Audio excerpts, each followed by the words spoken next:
ताज़ा तरीन वीडियोस के लिए चैनल को सब्सक्राइब करके बेल आइकन और ऑल नोटिफिकेशन पर क्लिक करें ताकि आपको मिले हर अपडेट सबसे पहले।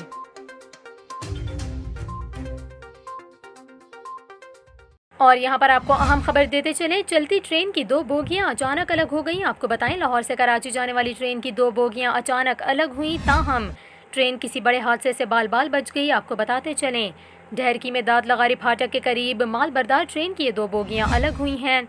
बोगियां अलग होने के बायस ट्रेन को रोक लिया गया। आपको बताते चलें, इस वाक़े के बाद दाद लगारी फाटक को भी बंद कर दिया गया है और इस हवाले से मुतल्लिका इदारे का ये कहना है कि मौजूदा सूरत हाल के बायस अब ट्रैक ट्रेनों के लिए बंद कर दिया गया है। दूसरी जानिब आपको ये भी बताएं, रेलवे गार्ड ने कहा कुछ मालूम नहीं कि बोगियां कैसे अलग हुई। रेलवे गार्ड ने यह भी बताया कि इंतज़ामिया को इत्तला कर दी है, जल्द मामले की जांच पड़ताल शुरू कर दी जाएगी और ट्रैक भी जल्द बहाल कर दिया जाएगा। आपको यहाँ ये भी बताते चलें, इस तरह के हादसात माजी में भी पेश आ चुके हैं, जैसे कि गुज़िश्ता माह जून में घोटकी के मुकाम पर मिल्लत एक्सप्रेस और सर सैयद एक्सप्रेस के दरमियान तसादुम का खौफनाक वाक़या पेश आया था, जिसमें 62 अफराद जाँ बहक और 100 से ज़ायद ज़ख्मी हुए थे।